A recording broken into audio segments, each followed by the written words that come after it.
ಪವಿತ್ರ ಗೌಡ ಸೇರಿದಂತೆ ಆಕೆಯ ಒಂದು ಎಕ್ಸ್ಕ್ಲೂಸಿವ್ ವಿಡಿಯೋ ನಮ್ಮ ಬಳಿ ಇದೆ. ಎಕ್ಸ್ಕ್ಲೂಸಿವ್ ನ್ಯೂಸ್ ಫ್ರೀಡಮ್ ಟಿವಿಯ ಬಳಿ ಇದೆ. ಹಾಗಾದ್ರೆ ಫ್ರೀಡಮ್ ಟಿವಿಗೆ ಸಿಕ್ಕಿರುವಂತಹ ಎಕ್ಸ್ಕ್ಲೂಸಿವ್ ನ್ಯೂಸ್ ಯಾವುದು ಅಂತ ಹೇಳ್ತೀವಿ ನೋಡಿ. ಫ್ರೀಡಮ್ ಟಿವಿಗೆ ಸಿಕ್ಕಿದೆ ದರ್ಶನ್ ಗೆಳತಿಯ ಸ್ಫೋಟಕ ಸುದ್ದಿ. ಕೊಲೆ ಕೇಸ್ ಮೇಲಿದ್ರು ಕೂಡ ಪವಿತ್ರ ಹೊಸ ಟ್ರಿಪ್ಗೆ ಸಿದ್ಧತೆ ನಡೆಸಿದ್ದಾರೆ. ಸ್ಪೆಷಲ್ ಟೂರ್ಗೆ ಸಿದ್ಧಲಾಗಿರುವಂತಹ ಡಿ ಬಾಸ್ ಆಪ್ತೆ ಪವಿತ್ರ.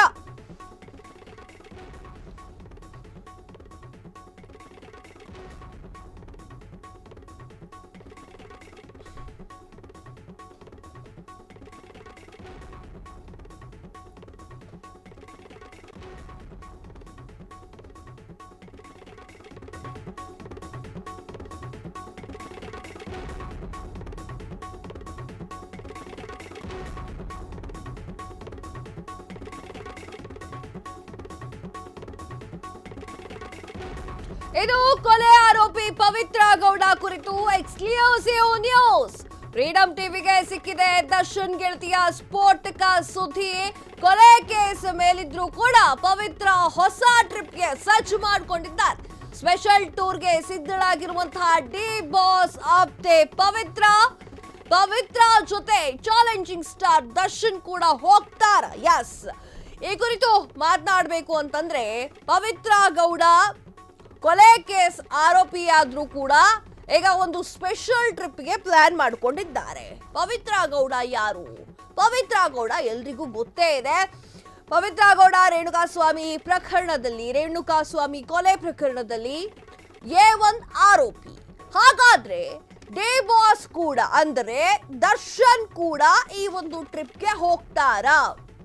ದರ್ಶನ್ ಬರ್ತ್ಡೇಗೆ ಇಂಡೈರೆಕ್ಟ್ ಆಗಿ ವಿಶ್ ಮಾಡಿದಂತಹ ಪವಿತ್ರ ಗೌಡ ಮೊನ್ನೆ ಕೋರ್ಟ್ಗೆ ಹಾಜರಾಗಬೇಕಾದ್ರೂ ಕೂಡ ಇಬ್ರು ಮಾತುಕತೆ ಆಡಿರಲಿಲ್ಲ, ಕಣ್ಣು ನೋಟವೂ ಕೂಡ ಇತ್ತಿಲ್ಲ. ಹಾಗಾದ್ರೆ ಏನು ಮಾಡ್ತಾರೆ ಪವಿತ್ರ ಗೌಡ? ಎಲ್ಲಿಗೆ ಹೋಗ್ತಾ ಇದ್ದಾರೆ? ಟ್ರಿಪ್ ಎಲ್ಲಿಗೆ ಹೋಗ್ತಾ ಇದ್ದಾರೆ? ಇದರ ಡೀಟೇಲ್ಸ್ ಅನ್ನ ಹೇಳ್ತೀವಿ ಕೇಳಿ. ಪವಿತ್ರ ಗೌಡ ಎಲ್ಲಿಗೆ ಟೂರ್ ಹೋಗ್ತಿದ್ದಾರೆ ಗೊತ್ತಾ? ದರ್ಶನ್ ಗೆಳತಿ ಪವಿತ್ರ ಗೌಡ ಟೂರ್ ಪ್ಲಾನ್ ಹಾಕಿದೆ. ರಾಷ್ಟ್ರ ರಾಜಧಾನಿ, ವಾಣಿಜ್ಯ ನಗರಿ, ಹಾಗೆ ಒಂದು ತುಂಬಾ ಕಡೆ ಪ್ರವಾಸವನ್ನು ಕೂಡ ಇವರು ಮಾಡಲಿದ್ದಾರೆ. ದೆಹಲಿ, ಮುಂಬೈ ಟೂರ್ಗೆ ನಿರ್ಧರಿಸಿರುವಂತಹ ಪವಿತ್ರ ಗೌಡ. ಪವಿತ್ರ ಪ್ರವಾಸಕ್ಕೆ ಅನುಮತಿಯನ್ನ ಕೊಟ್ಟಿದ್ಯಾ ಹಾಗಾದ್ರೆ ನ್ಯಾಯಾಲಯ? ಎಸ್, ಹೌದು, ಅನುಮತಿಯನ್ನ ಕೊಟ್ಟಿದೆ. ಕೋರ್ಟ್ ಪರ್ಮಿಷನ್ ಪಡೆದೇ ಪವಿತ್ರ ಪ್ರವಾಸವನ್ನ ಮಾಡ್ತಾ ಇದ್ದಾರೆ. ಈ ಗ್ಯಾಪ್ ಅಲ್ಲಿ ಇನ್ನೂ ಕೂಡ ಕೇಸ್ ನಡೀತಾ ಇದೆ. ಈ ಒಂದು ಗ್ಯಾಪ್ ಅಲ್ಲಿ ಬೇಕಿತ್ತ ಅಂತ ಈ ಪ್ರವಾಸ ಅಲ್ಲ, ಸುಮ್ಮನೆ ಕೂತ್ಕೊಳ್ಳೋದು ಬಿಟ್ಟು ಅಥವಾ ಕೇಸ್ ಮುಗಿಯೋ ತನಕ ಸಮಾಧಾನದಿಂದ ಕಾಯ್ತಾ ಕೂತ್ಕೊಂಡಿದ್ರೆ ಮುಂದೆ ಏನಾದ್ರೂ ಆಗ್ತಿತ್ತೇನು? ಬೇಕಿತ್ತ ಅಂತ ಈ ಪ್ರವಾಸ ಎಲ್ಲೆಲ್ಲಿ ಹೋಗ್ತಿದ್ದಾರೆ? ರಾಷ್ಟ್ರ ರಾಜಧಾನಿ ದೆಹಲಿಗೆ ಹೋಗ್ತಿದ್ದಾರೆ. ವಾಣಿಜ್ಯ ನಗರಿ, ವಾಣಿಜ್ಯ ರಾಜಧಾನಿಗೆ ಪ್ರವಾಸವನ್ನ ಕೈಗೊಳ್ಳಲಿರುವಂತಹ ಪವಿತ್ರ ಗೌಡ. ಪವಿತ್ರ ಗೌಡ ಒಂದಿಷ್ಟು ವಿಚಾರವಾಗಿ ಬೇರೆ ಬೇರೆ ಕಡೆ ಹೋಗ್ತಾ ಇದ್ದಾರೆ ಟ್ರಿಪ್ಗೆ. ಪವಿತ್ರ ಗೌಡ ಎಲ್ಲೆಲ್ಲಿಗೆ ಟೂರ್ ಹೋಗ್ತಿದ್ದಾರೆ ಗೊತ್ತಾ? ದರ್ಶನ್ ಗೆಳತಿ ಪವಿತ್ರ ಗೌಡಗೆ ಟೂರ್ ಪ್ಲಾನ್ ಆಗಿದೆಯಾ ಹಾಗಾದ್ರೆ? ರಾಷ್ಟ್ರ ರಾಜಧಾನಿ, ವಾಣಿಜ್ಯ ರಾಜಧಾನಿಗೆ ಪ್ರವಾಸವನ್ನ ಬೆಳೆಸಲಿರುವಂತಹ ಪವಿತ್ರ ಗೌಡ. ದೆಹಲಿ, ಮುಂಬೈ ಟೂರ್ಗೆ ನಿರ್ಧರಿಸಿರುವಂತಹ ಪವಿತ್ರ ಪ್ರವಾಸಕ್ಕೆ ಅನುಮತಿಸಿದೆ ನ್ಯಾಯಾಲಯ. ಕೋರ್ಟ್ ಪರ್ಮಿಷನ್ ತೆಗೆದುಕೊಂಡೆ ಪವಿತ್ರ ಗೌಡ ಪ್ರವಾಸವನ್ನ ಕೈಗೊಳ್ತಾ ಇದ್ದಾರೆ. ಅಲ್ಲ, ನಾನು ಆಗ್ಲೇ ಹೇಳ್ದಾಕಿ ಬೇಕಿತ್ತ ಅಂತ ಪವಿತ್ರ ಗೌಡ ಅವರಿಗೆ. ಈಗ ಆಲ್ರೆಡಿ ಅವರ ರೆಡ್ ಕಾರ್ಪೆಟ್ 777 ಅನ್ನ ಮತ್ತೆ ಮರು ಲಾಂಚ್ ಮಾಡಿದ್ದಾರೆ. ಬಿಸ್ನೆಸ್ ಕಡೆ ಸ್ವಲ್ಪ ತಲೆ ಓಡಿಸಿದ್ರೆ ಅಥವಾ ಬಿಸ್ನೆಸ್ ನೋಡ್ಕೊಂಡಿದ್ರೆ ಮುಗ್ದೋಗ್ತಿತ್ತ ಅಂತ. ಬೇಕಿತ್ತ ಇದು ಪ್ರವಾಸ ಅಂತ ಎಲ್ಲ ಅವ್ರವ್ರಿಗೆ ಬಿಟ್ಟಿದ್ದು. ಮೋಸ್ಟ್ಲಿ ದೇವಸ್ಥಾನಗಳಿಗೆ ಪ್ರವಾಸವನ್ನು ಹೋಗಬಹುದೇನು. ವಿಚಾರ ಏನು ಅಂತಂದ್ರೆ, ಬಲ್ಲ ಮೂಲಗಳಿಂದ ಬಂದಿರುವಂತಹ ಮಾಹಿತಿ ಏನು ಅಂತಂದ್ರೆ, ಅವರು ಬಿಸ್ನೆಸ್ ವಿಚಾರವಾಗಿ ಪ್ರವಾಸವನ್ನ ಮಾಡ್ತಿದ್ದಾರೆ ಅಂತ. ಹಲವಾರು ಅಭಿಮಾನಿಗಳಿಗೆ ಏನು ಅನ್ನಿಸ್ತಾ ಇದೆ ಅಂತಂದ್ರೆ, ಮೋಸ್ಟ್ಲಿ ದೇವಾಲಯಗಳಿಗೆ ಹೋಗಬಹುದು ಅವರು ಅಂತ. ಸೊ ಮುಂದೆ ನೋಡ್ಬೇಕು ಏನು ಎತ್ತ ಯಾವ ವಿಚಾರಕ್ಕಾಗಿ ಹೋಗ್ತಾ ಇದ್ದಾರೆ ಅಂತ ಹೇಳಿ ರಾಷ್ಟ್ರ ರಾಜಧಾನಿ ದೆಹಲಿಗೆ ಹೋಗ್ತಾ ಇದ್ದಾರೆ. ಇನ್ನೊಂದು ವಿಚಾರ ಏನು ಅಂತಂದ್ರೆ ದರ್ಶನ್ ಕೂಡ ಜೊತೆಗೆ ಬರ್ತಿದ್ದಾರಾ, ದರ್ಶನ್ ಕೂಡ ಅವರ ಜೊತೆಗೆ ಹೋಗ್ತಿದ್ದಾರಾ? ದಾಸ ತಲೆ ಎತ್ತಿ ಕೂಡ ನೋಡಿಲ್ಲ ಪವಿತ್ರ ಗೌಡರನ್ನ ಮೊನ್ನೆ ಕೋರ್ಟ್ನಲ್ಲಿ.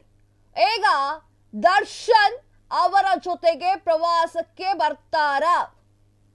ವಿಚಾರ ಏನು ಅಂತಂದ್ರೆ ರೇಣುಕಾಸ್ವಾಮಿ ಕೊಲೆ ಪ್ರಕರಣದ A1 ಹಾಗೂ A2 ಆರೋಪಿ ಸುಬ್ಬಾ ಸುಬ್ಬಿ ಅಂತಾನೆ ಜನಪ್ರಿಯಗೊಂಡಿರುವಂತಹ ಜೋಡಿ ಈಗ ದೆಹಲಿ ಪ್ರವಾಸಕ್ಕೆ ಹೋಗ್ತಾರಾ ಅಥವಾ ಪವಿತ್ರ ಗೌಡ ಒಬ್ರೇ ಈ ಒಂದು ಪ್ರವಾಸವನ್ನ ಕೈಗೊಳ್ತಾರಾ ಅಂತ ಕಾದು ನೋಡಬೇಕಾಗಿದೆ. ಫ್ರೀಡಂ ಟಿವಿಗೆ ಸಿಕ್ಕಿದೆ ದರ್ಶನ್ ಗೆಳತಿಯ ಸ್ಫೋಟಕ ಸುದ್ದಿ. ಕೊಲೆ ಪ್ರಕರಣದಲ್ಲಿ ಸಿಲುಕಿಕೊಂಡಿರುವಂತಹ ಪವಿತ್ರ ಗೌಡ ಈಗ ದೆಹಲಿ ಪ್ರವಾಸದಲ್ಲಿ ಬ್ಯುಸಿ ಆಗಿದ್ದಾರೆ. ಯಾವಾಗಿನಿಂದ ಪ್ರವಾಸ ಕೈಗೊಳ್ತಾರೆ ಪವಿತ್ರ ಗೌಡ? 2 ಬಾರಿ ಪ್ರವಾಸಕ್ಕೆ ಪವಿತ್ರಗೆ ಪರ್ಮಿಷನ್. ಮಾರ್ಚ್ 3ರಿಂದ 10ರವರೆಗೆ ಪವಿತ್ರ ಪ್ರವಾಸಕ್ಕೆ ಅನುಮತಿ. ಮಾರ್ಚ್ 17ರಿಂದ ಮಾರ್ಚ್ 26ರವರೆಗೆ ಟೂರ್ಗೆ ಪರ್ಮಿಷನ್. ರೆಡ್ ಕಾರ್ಪೆಟ್ ಸ್ಟುಡಿಯೋ ಕೆಲಸಕ್ಕಾಗಿ ಪವಿ ಟೂರ್. ಹೊರ ರಾಜ್ಯಕ್ಕೆ ಹೋಗದಂತೆ ನಿರ್ಬಂಧಿಸಿದಂತಹ ಕೋರ್ಟ್, ಹೀಗಾಗಿ ಕೋರ್ಟ್ ಅನುಮತಿಯನ್ನ ಪಡೆದು ಪವಿತ್ರ ಗೌಡ ಹೋಗ್ತಾ ಇದ್ದಾರೆ. ಎಸ್, ನಾನಾಗ್ಲೇ ಅಂದೆ ದೇವಸ್ಥಾನ ಆಗಿರಬಹುದು ಮೋಸ್ಟ್ಲಿ ಅಂತ. ದೇವಸ್ಥಾನ ಅಲ್ಲ, ಅವರ ರೆಡ್ ಕಾರ್ಪೆಟ್ ಸ್ಟುಡಿಯೋ ಕೆಲಸಕ್ಕಾಗಿ ಹೊರ ರಾಜ್ಯಕ್ಕೆ ಹೋಗ್ತಾ ಇದ್ದಾರೆ. ಕೊಲೆ ಪ್ರಕರಣದಲ್ಲಿ ಏನಾಗುತ್ತೆ ಅಂತಂದ್ರೆ ಆ ಊರನ್ನ ಬಿಟ್ಟು ಬೇರೆ ಊರಿಗೆ ಹೋಗಬಾರ್ದು, ಅಥವಾ ಆ ರಾಜ್ಯವನ್ನ ಬಿಟ್ಟು ಬೇರೆ ರಾಜ್ಯಕ್ಕೆ ಹೋಗಬಾರ್ದು, ದೇಶವನ್ನ ಬಿಟ್ಟು ಬೇರೆ ದೇಶಕ್ಕೆ ಹೋಗಬಾರ್ದು ಅನ್ನೋದೊಂದು ಕಾನೂನು ಇರುತ್ತೆ. ಸೊ ಆದ್ರಿಂದ ಆಕೆ ಪರ್ಮಿಷನ್ ಅನ್ನ ಕೇಳ್ಕೊಂಡಿದ್ದಾರೆ. ಮಾರ್ಚ್ 17ರಿಂದ 26ರವರೆಗೆ ನಾನು ಟೂರ್ನ ಮಾಡ್ತೀನಿ, ಅದು ಕೂಡ ನನಗೋಸ್ಕರ ಅಲ್ಲ, ಪರ್ಸನಲ್ ಕೆಲಸಕ್ಕಲ್ಲ, ರೆಡ್ ಕಾರ್ಪೆಟ್ ಸ್ಟುಡಿಯೋ ಕೆಲಸಕ್ಕಾಗಿ ನಾನು ಹೋಗ್ತೀನಿ ಅಂತ ಕೇಳ್ಕೊಂಡಿದ್ದಾರೆ. ಅದಕ್ಕೆ ಕೋರ್ಟ್ ಕೂಡ ಅನುಮತಿಯನ್ನ ನೀಡಿದೆ. ಹಾಗಾದ್ರೆ ಅನುಮಾನ ಏನು ಅಂತಂದ್ರೆ ದಾಸನ ಅಭಿಮಾನಿಗಳ ಅನುಮಾನ ಏನು ಅಂತಂದ್ರೆ ದಾಸ ಕೂಡ ಅಂದ್ರೆ ಚಾಲೆಂಜಿಂಗ್ ಸ್ಟಾರ್ ದರ್ಶನ್ ಕೂಡ ಅವರ ಜೊತೆ ಬರ್ತಾರಾ? ಬರೋಕೆ ಸಾಧ್ಯನಾ? ವಿಜಯಲಕ್ಷ್ಮಿ ಅವರು ಬರೋಕೆ ಬಿಡ್ತಾರಾ?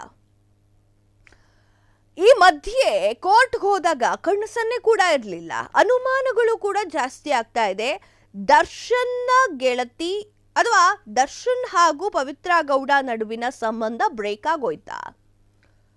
ಲೀವಿಂಗ್ ಅಲ್ಲಿ ಇದ್ವಿ ಅಂತ ಒಪ್ಕೊಂಡಿದ್ರು, ಈಗ ಬ್ರೇಕ್ ಆಗೋಯ್ತಾ? ಅಥವಾ ಸದ್ಯಕ್ಕೆ ಬೇಡ ಅಂತ ಹೇಳಿ ಸೈಲೆಂಟ್ ಆಗಿದ್ದಾರ ಸುಬ್ಬಾ ಸುಬ್ಬಿ? ಇದಿಷ್ಟು ಅನುಮಾನಗಳು ಬರ್ತಾ ಇತ್ತು. ಏನೇ ಆದ್ರೂ ಕೂಡ ದಾಸನ ಅಭಿಮಾನಿಗಳು ದಾಸನನ್ನ ಬಿಟ್ಕೊಡೋ ಚಾನ್ಸೇ ಇಲ್ಲ. ದರ್ಶನ್ ಅಭಿಮಾನಿಗಳು ಯಾವತ್ತೂ ಕೂಡ ದರ್ಶನ್ ಅವರನ್ನ ಏನೇ ಮಾಡಿದ್ರು, ಯಾವ ಆರೋಪ ಬಂದ್ರೂ ಕೂಡ ದರ್ಶನ್ ಅವರನ್ನ ಬಿಟ್ಕೊಟ್ಟಿಲ್ಲ. ಈಗ ಪವಿತ್ರ ಗೌಡ ಜೊತೆಗೆ ರೆಡ್ ಕಾರ್ಪೆಟ್ ಸ್ಟುಡಿಯೋ ಕೆಲಸಕ್ಕಾಗಿ ರಾಷ್ಟ್ರ ರಾಜಧಾನಿ ಡೆಲ್ಲಿಗೆ ಹೋಗ್ತಾರಾ? ಇದು ಅನುಮಾನಕ್ಕೆ ಕಾರಣವಾಗ್ತಾ ಇದೆ, ಅಂದ್ರೆ ಅನುಮಾನ ಸೃಷ್ಟಿ ಆಗ್ತಾ ಇದೆ. ಹೋಗ್ತಾರಾ ದಾಸ ಎನ್ನುವಂಥದ್ದು.